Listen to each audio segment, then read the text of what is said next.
Bus.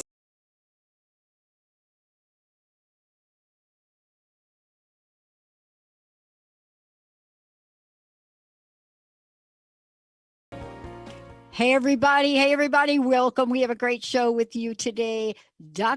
Look, I've got somebody joining us here today. You're going to hear this. Dr. Gabija Toleikyte. I think I got that right. Joining me here today. So we're going to get insights from a neuroscientist to show us what we can do. Can you change? What the F can't I change? Just saying. I didn't say the word, Benny. You don't have to believe me. I was so worried. There. I was so worried. I know you were a little worried right there, but you're a little loose in the tongue some days, but you got it. I'm a little bit loose in the tongue some days. That's true. But have you ever felt like that? Have you ever felt like, WTF? Much better. Thank you. Yeah. Can't I change that? What is it about that? During the last show, and I'm going to introduce my very special guest today. During the last show, I've mentioned this a lot now recently, because I've kind of been reflecting upon a couple of things. But back, I think in my 30s, maybe just turning 40, somebody handed me a book by a guy named Viktor Frankl. It's actually not even spelled like you wouldn't say Victor, like it's really. So I was given that book, and I said during the last show, the person that gave it to me said, you must read this book. For you've got to read this book. This guy wrote this book for you. Sat on a table for 3 years until I read it. And when I read it, it was so devastating for me to believe that we have the ability to pretty much envision, enlighten, enhance, and transform ourselves. And I often thought, did that book influence me to want to study the mind more? How often do I think about that? Well, my very special guest today has got a few things to say about that. And the question always comes, especially when I work with other women or I work with other people, the questions that come are, can you really believe that you can really change everything? So today, we're going to take a really deep dive. Think about some of those habits you've been just like hanging on to, this groundbreaking new book.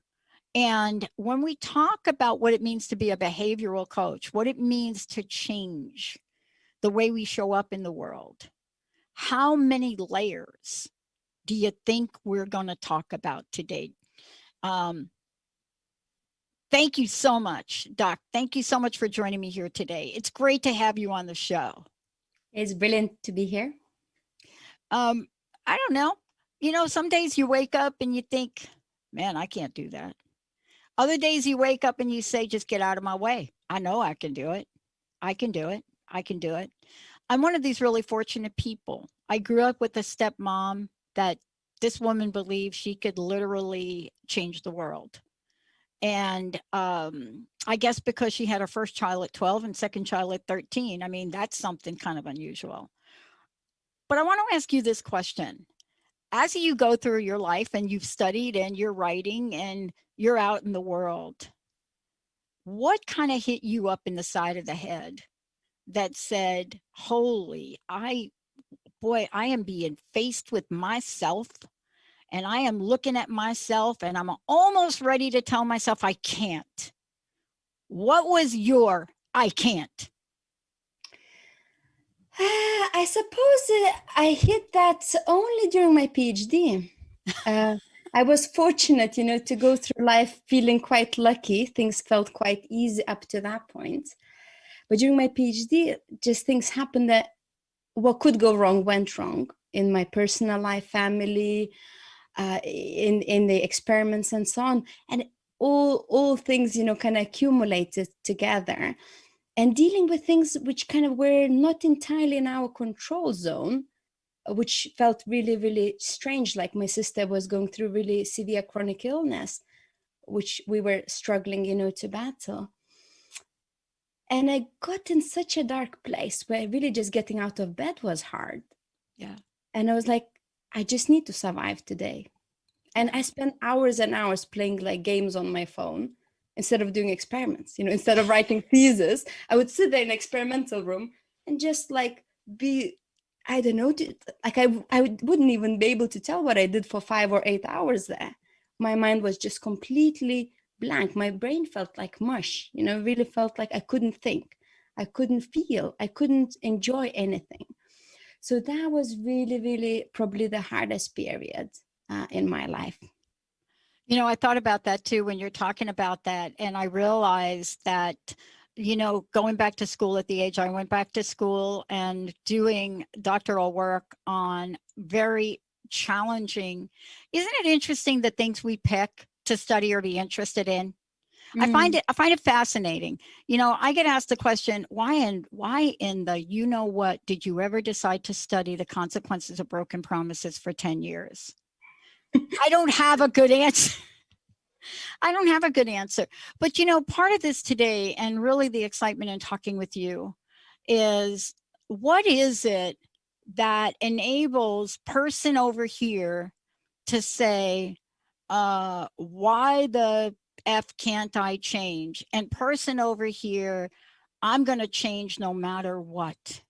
And they seem like they're too, this conversation seems very black and white. It's like, this is over here, this is over here. And yet, listening to you talk about that dark place in your dissertation, to me, it has so many layers that so many people experience and don't know what to do with. I think those both people are in us. Each of us have it, both personas. And when we get in certain states, it is not possible to change, actually, while in other states, change is easy.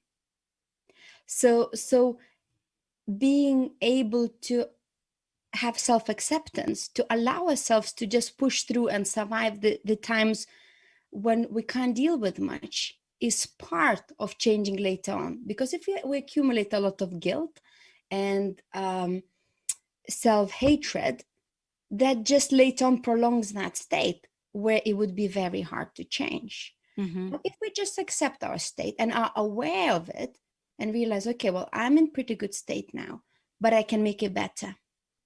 And these are the things that I need to make. And also if we follow a sensible strategy that works in accordance how the brain functions, we can change so much. Yeah, and let me ask you about that, because, as we're talking about this, and I throw the question out there, what the F can't I change? The real question is, why? Why? And this is really sort of on this continuum of conversation, and which you brilliantly take on. And how many people have you talked with? How much of this just incredible work that you've done, where people must be in front of us saying, why? Why? Why? Mary did it. Dr. Pat did it. Benny did it. I've been trying for 50 years. This is the big question, isn't it? I think it comes from misconception about the brain. Yeah. One of the main misconceptions is that change should be easy. We should be able to change anything quickly because we see people changing and we internalize that and say, okay, well, if they can do it, why can't I? But the reality is, brain doesn't change unless it has the reason to. In order to create a change in the brain, it requires enormous amounts of energy, enormous amounts of repetition, and we only put that in if it's important to us. And if we have energy and resourcefulness, and if there is agreement between different areas of the brain as well. As very frequently, if there is inner conflict going on, that takes up most of energy. So I think there is many layers in finding the answer to that question. But just the main fact that we even ask that question just indicates that we have unrealistic expectations to our brains. Yeah, sometimes that people look at this and this is part of what I want to talk with you about is, we look at the why of something, but tied to it, right, is this idea of why can't I dot dot dot? Why can't I find a good job? Why can't I excel at this? Why can't I find the perfect person for me? Why can't I do this? But it almost sounds when we ask those questions that there's no behavioral aspect of that, or that it's all behavioral, but it's way more complex than that. And so I want to talk about, when we come back, the intersection between emotions, behavior, and old patterns. When these three get together in a huddle, what happens and what could we do to change them? Of course, that's what you cover in your work and in your book. Let's take a short break, everybody. We'll be right back. All clear?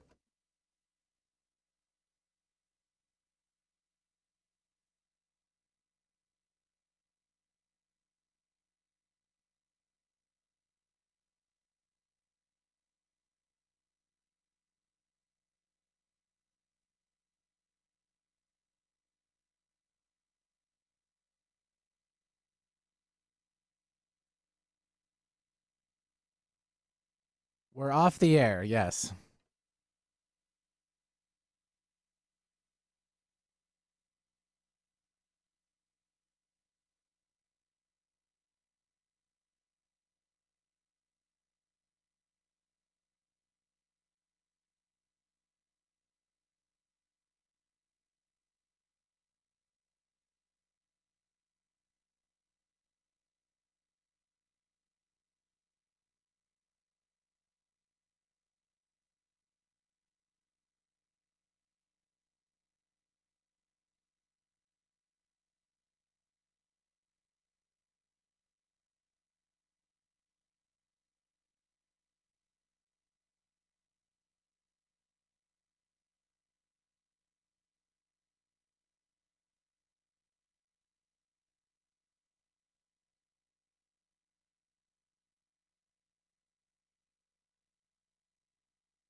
Ready to come back in?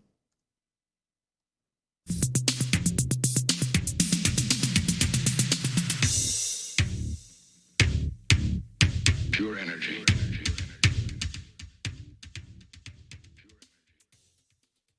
Welcome back, everyone. Welcome back. Listen, I know you've asked yourself this question: why the can't I change? Why? And where does that come from?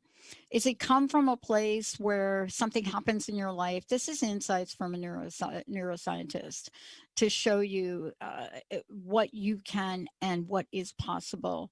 Dr. Gabija, would you please tell folks how they can find out about you, how they can get a copy of your book? Most people seem to find my book on Amazon. So that's the probably quickest way to find it. So either typing the title, Why the F Can't I Change, or just typing my name, which probably you will see somewhere. It's quite a complicated name to write. And they also, you can find my book and some of my videos of some of my seminars and other work articles I've written on my website, mybrainduringtheday.com. It's one word, mybrainduringtheday.com.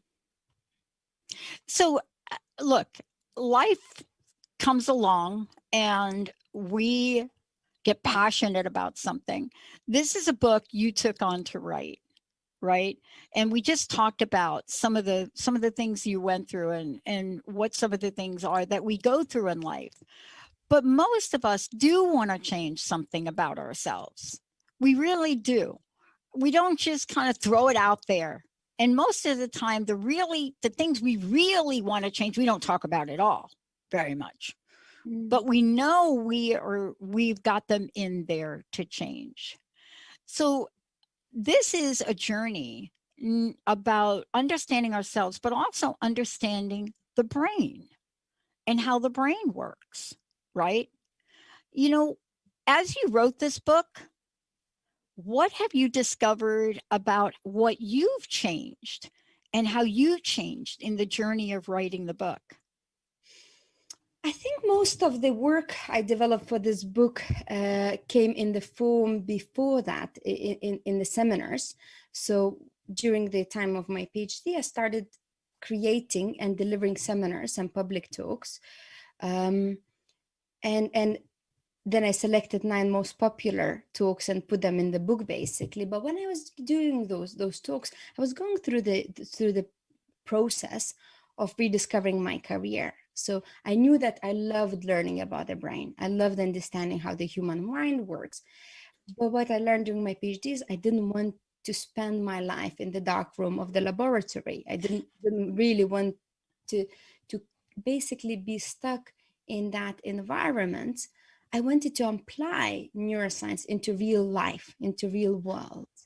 And when I was doing seminars, and public talks in London were attended by about 10,000 people in total by now. And I did a lot of seminars in schools for teenagers, for various businesses. And I realized that people really loved learning about the brain. People really loved understanding how the mind works. And they kept coming to me after the talk and asking loads and loads of questions and sharing insights. That, wow, this is mind-blowing. And I think that's what I discovered, that those insights about our brain can help people to understand themselves better, to understand their own behavior better, and also, most importantly, are crucial for us to using better strategies when we're trying to change.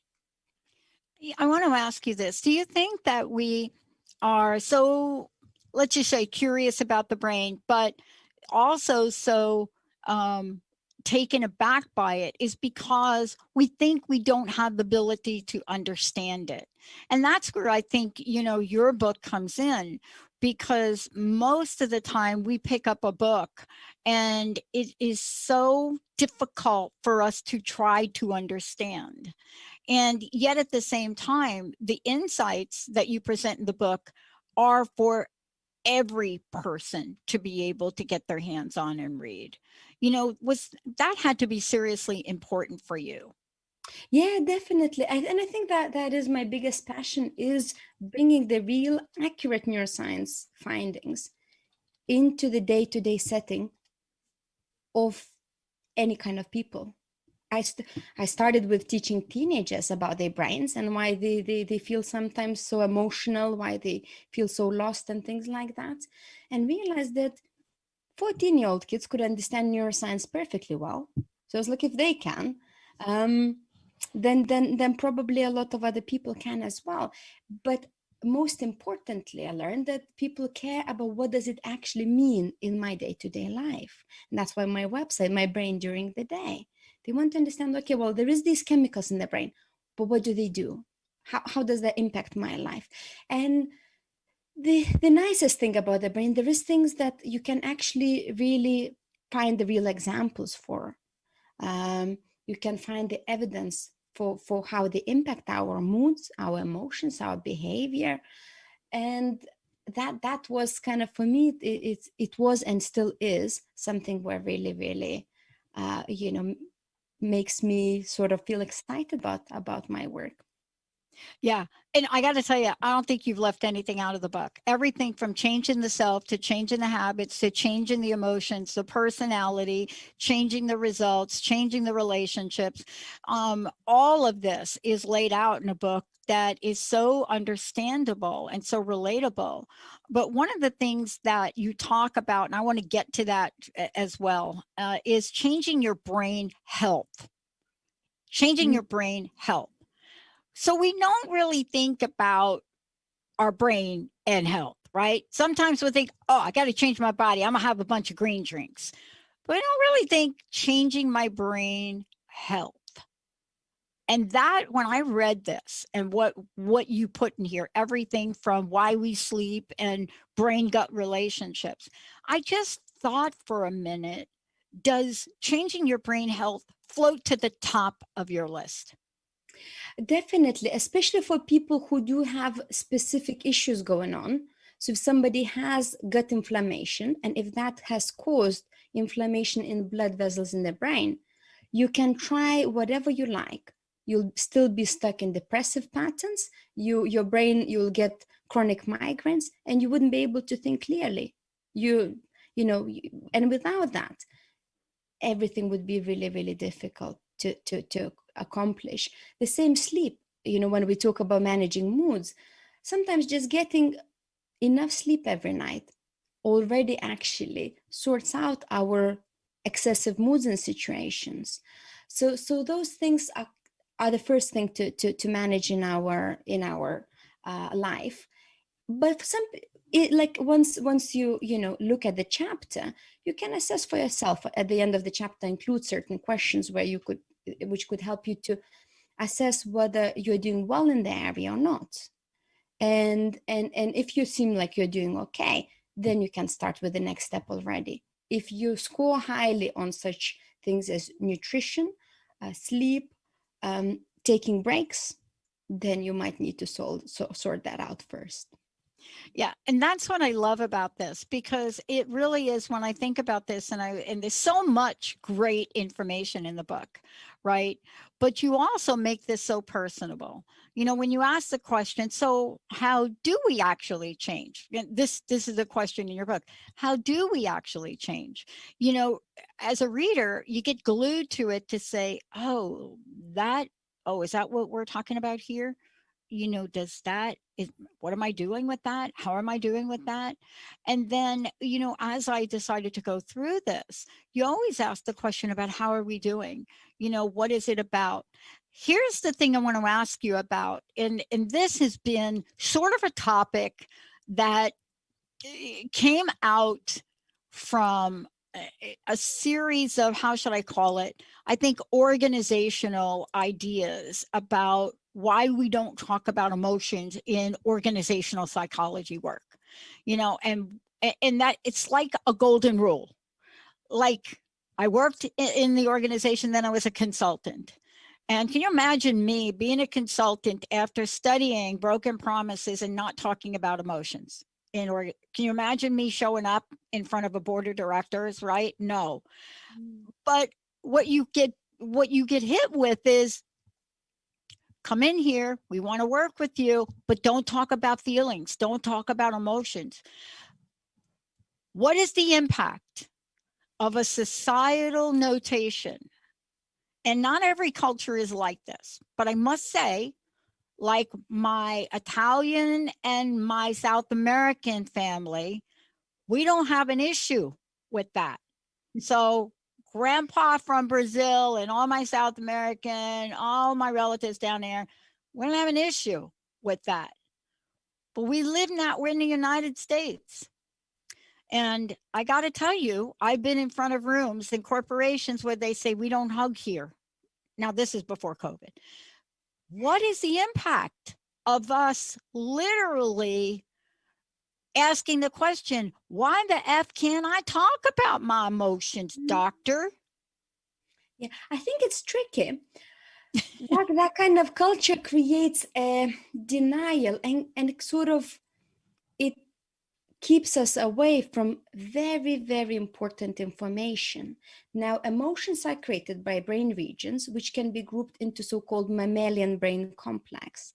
These are quite ancient regions, which animals such as dogs and cows and so on also have very similar regions. And those regions are constantly observing the environment and assessing, is it good for you or not? Is it suitable for you or not? What has similar environment produced for you in the past? And so on. So it kind of constantly assesses whether basically you would survive there or not. And if it thinks, okay, you're not likely to survive there, that's not good for you, it tries to stay your way, creating emotions such as anxiety, fear, anger, sadness.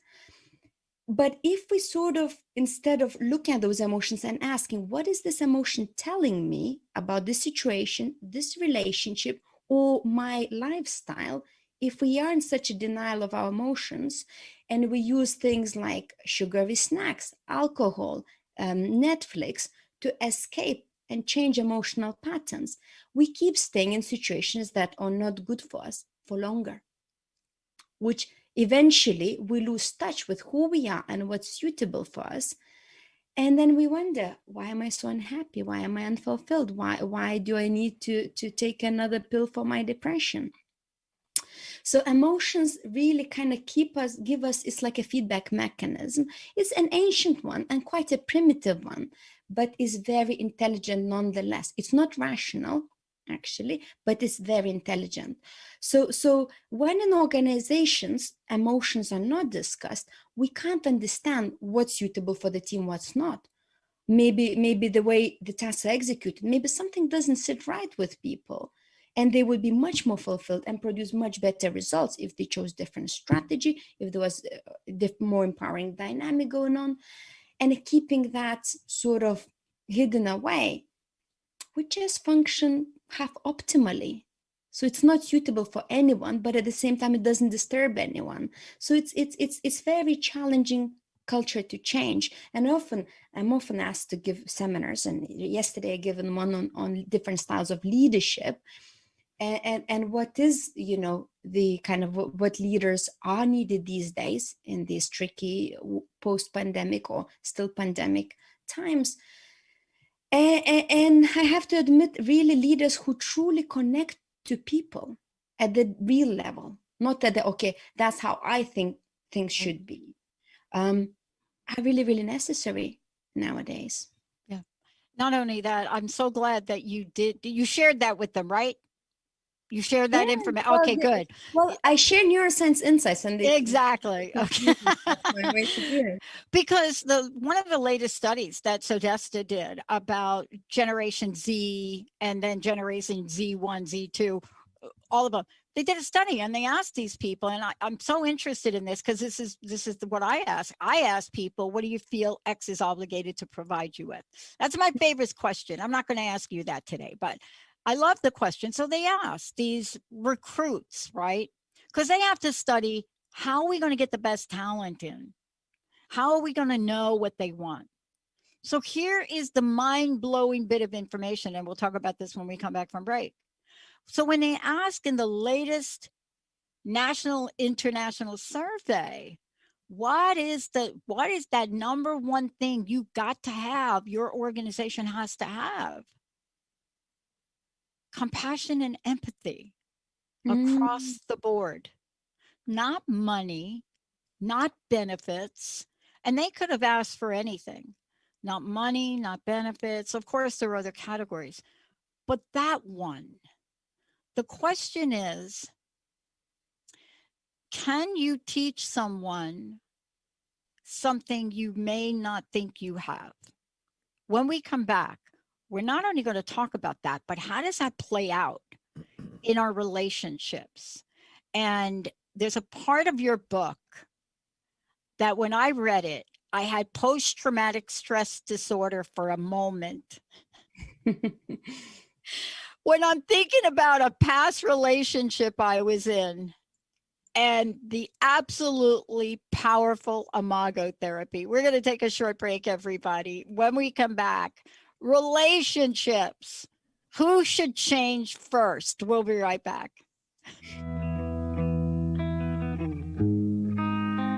All clear.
Ready to come back? All right, stand by. MaryJaneMack.com, or you can call the office at 888-777-42.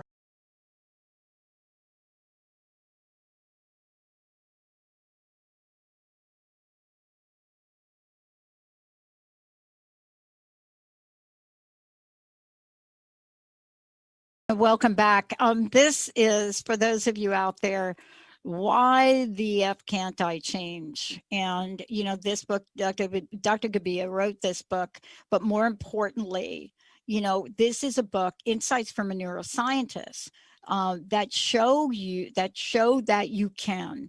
And so when you go through the book, and we're just touching upon a number of different things in the book, when you go through this book, what I really found and want to share with everybody, everything that you've put in the book is put in a perspective or put in a way that people that are going through their average everyday life will get it, right?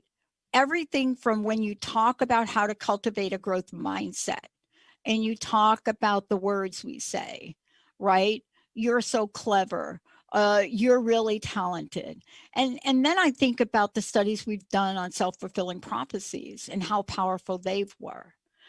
But in the world we're living in here today, doctor, the thing that I'm struck by is we are all here on a planet with other people.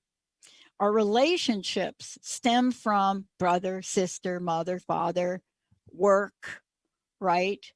Love relationships, political relationships we have. And yet, in the world we're living in today, we see divorce rates that are so high. So there's obviously something that we don't understand enough about. There's obviously something that we don't believe we can change, but most importantly, probably I don't have to change, you do. You address relationships in your book. What would you say from your perspective, where are we in our ability to be able to shift and change in relationship to another person, especially in a romantic way? Well, that's a very good question.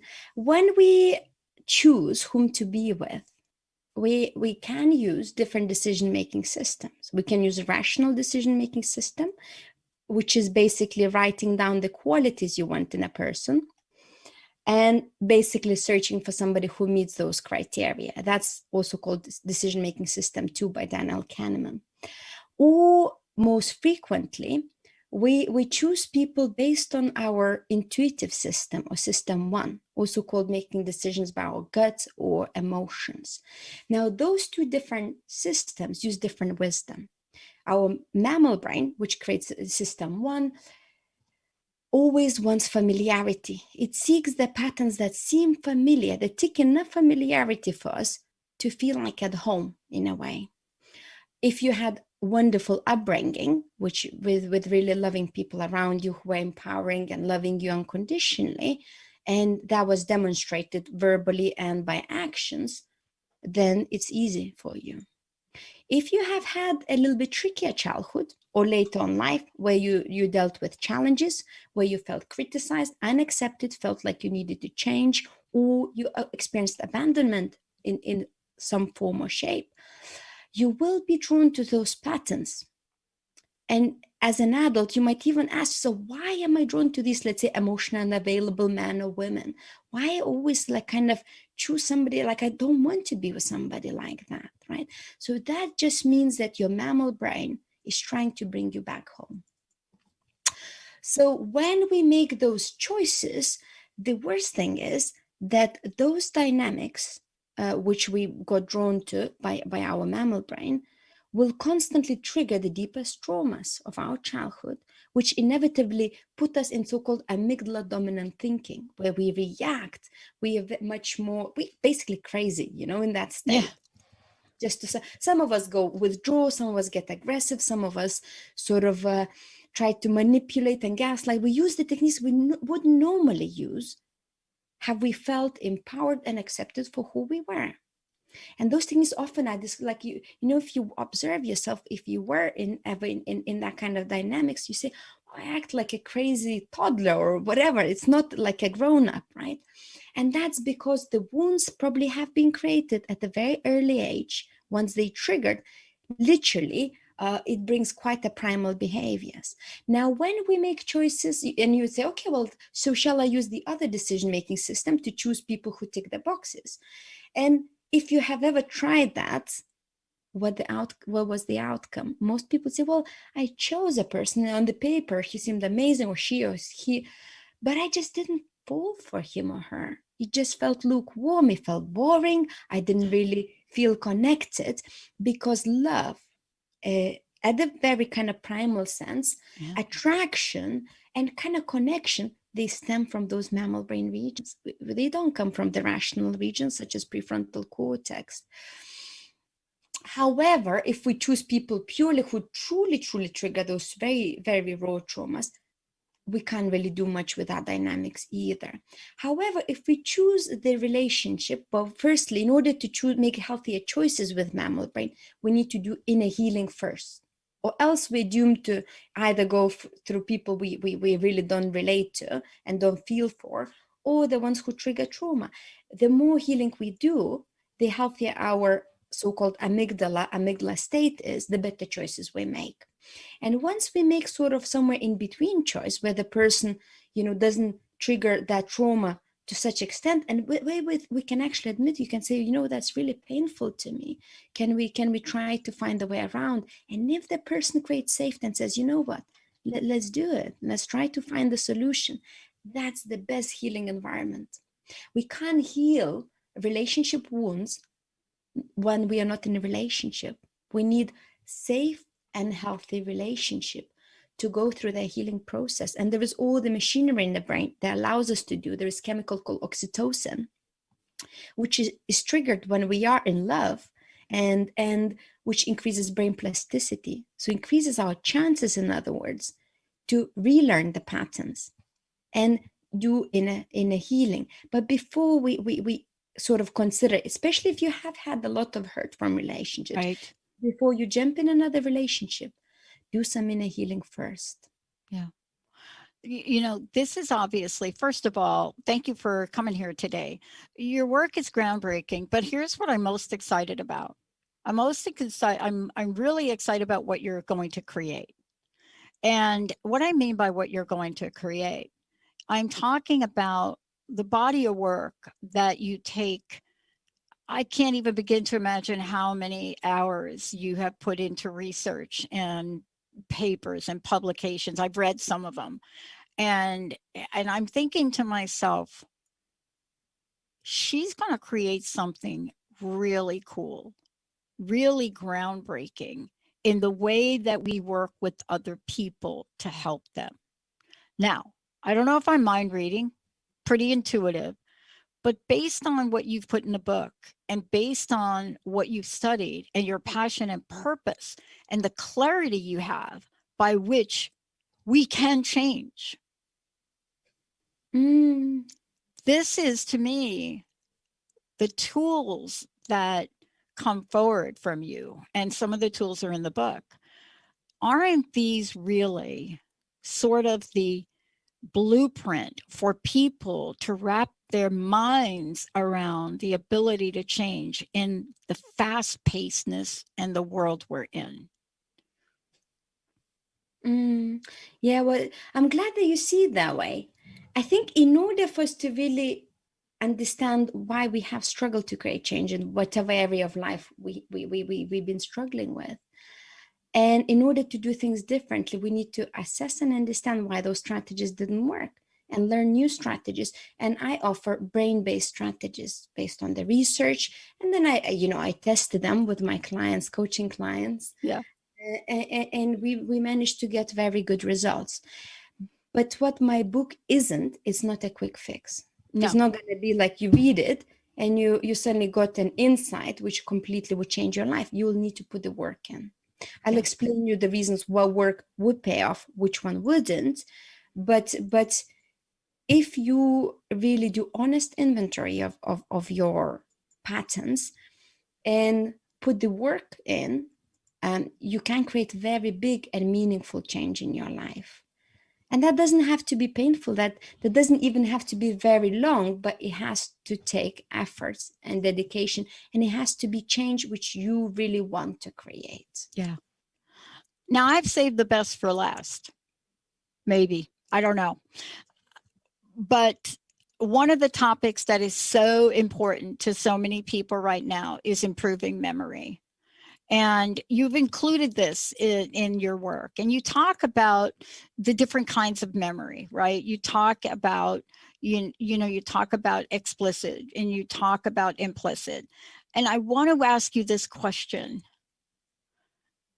What level of hope can we have to really take this very scary area and know that the future may be one where we can improve memory? There is lots of hope. But firstly, before we even try to improve anything, we need to accept what's there. And when I used to teach students in schools the neuroscience, I used to ask them a question. When I told them about different kinds of memory, instead of asking how good is your memory, I would ask, which of your memory is best? which of the memory you really, really kind of excel at. And some of them were really good at skills and learning things by experience. Others were really good with facts. And they could quote the movie lines, like geniuses, but yet they couldn't really remember what they did for their birthday, right? So different people sort of have optimal different kinds of memory. And once we know that, we can use that to improve other kinds of memory, which are not that good. So we can create strategies, basically using our strengths to overcome our weaknesses. Now, so that's the first part of the improving memory. Now, second part is, and probably the most sort of the quickest in producing results and the most important, is training our attention. The brain is not designed to remember everything. Brain has been designed to remember things that are important, that are meaningful. How we show to the brain that something is meaningful? By paying attention, paying undivided attention. And if our mind wanders and we half read or listen and keep on jumping, attention keeps on jumping to the left, right, and center, we just show to the brain that's not that important. Yeah. So the brain is not going to memorize that. So two ways we can show the brain that that's important. A, training our attention and paying single focus, paying undivided attention when we are trying to learn something. And secondly, when something triggers emotions in us, emotions is the way for the brain to basically put the label, that's important. Even if it's negative emotions, some, things that worry us, we remember, if somebody frightened you, you would remember. If something really, really cool, felt like, wow, that's amazing, that's really interesting, you'd remember.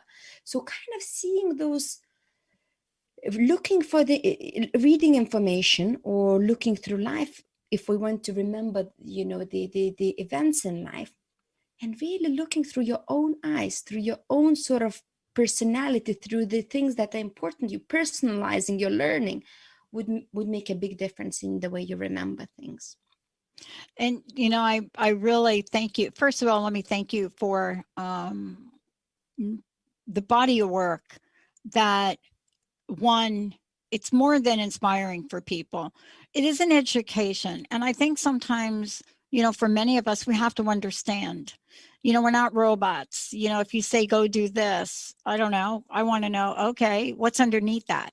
Not everybody does. But I think that what you've been able to provide is to say, look, this is the underpinnings. This is how, these are how things work.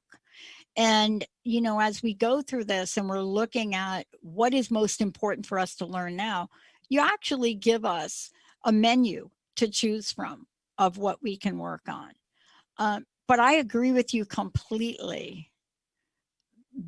Change, and therefore this book, which is so grounded in science, as well as in what people do every day, in what we think in our brains, what goes on in our brains.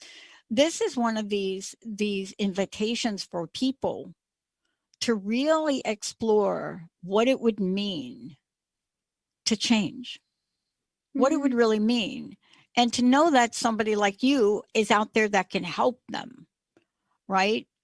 Where do you see one of the most important things from your perspective? What is one of the most important areas that you see folks out there, and this is a very general term, folks out there could benefit from focusing on in change in their life? What area might pop up for you right now? I think it's just, if I look at the core, in order to, it's very counterintuitive. In order to change, we need to accept who we are. Yeah. So it's like, kind of, you would expect different, right? You would expect like, well, I just need to hate myself enough and create change. It couldn't be further from the truth. The more we understand ourselves, our behavior, and how the past history have created those patterns, would give lots of awareness why we're stuck in them, and therefore wisdom on what it takes for us to meet those needs in better ways, what it takes for us to kind of really, these are important needs we are meeting with repeating those patterns, which are probably not beneficial, but we can't just get rid of them. We can replace them over time with better ones, but we need to be in a better state and feel better about ourselves.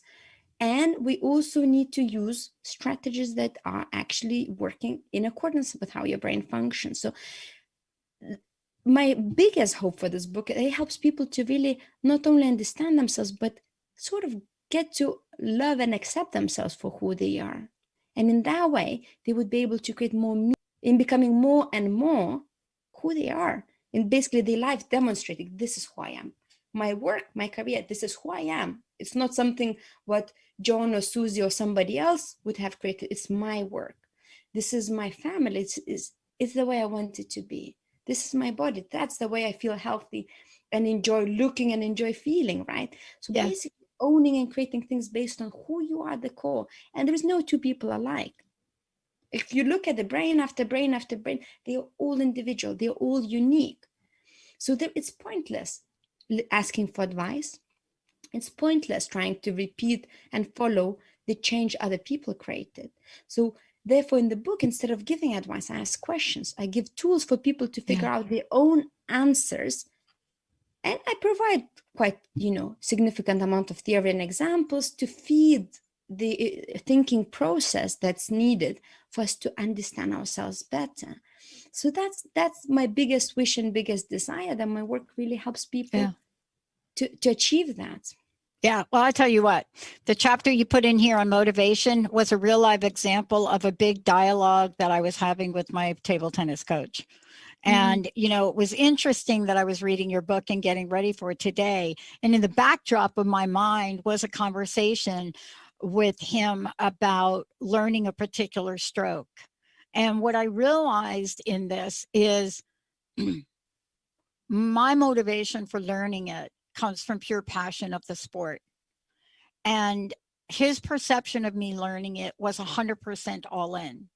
But what I realized is, as you actually learn to hit a ball 60 miles an hour, is that sometimes you do it perfectly and sometimes you don't. And I just catch myself often on the moments that I don't. Am I able to move past that nanosecond of when I don't? And when you play a sport like that, if you blink, that next ball is coming at you and you will get hurt. But what I realized in reading this chapter on motivation and talking about it was, if I just changed my perception of that incident in that moment, if I just changed my perception of what I thought I couldn't do with that. And I found it really interesting because it didn't take very much for me to make that shift.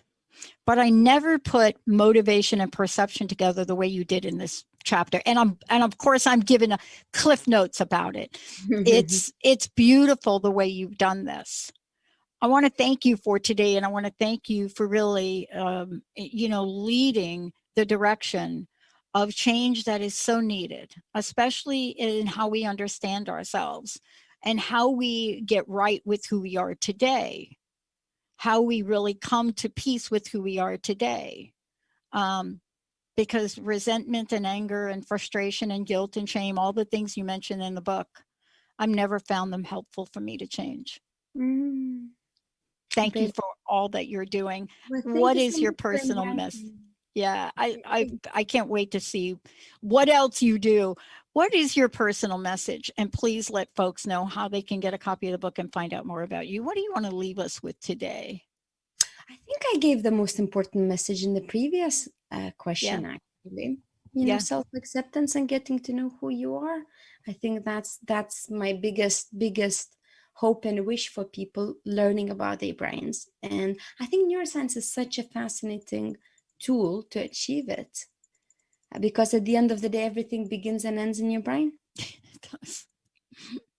It does. And again, if to remind, my book, you can find my book on Amazon and in multiple other bookshops. It's in audio format, Kindle format, paperback format. But if you really struggle to find it, just go to my website, mybrainduringtheday.com,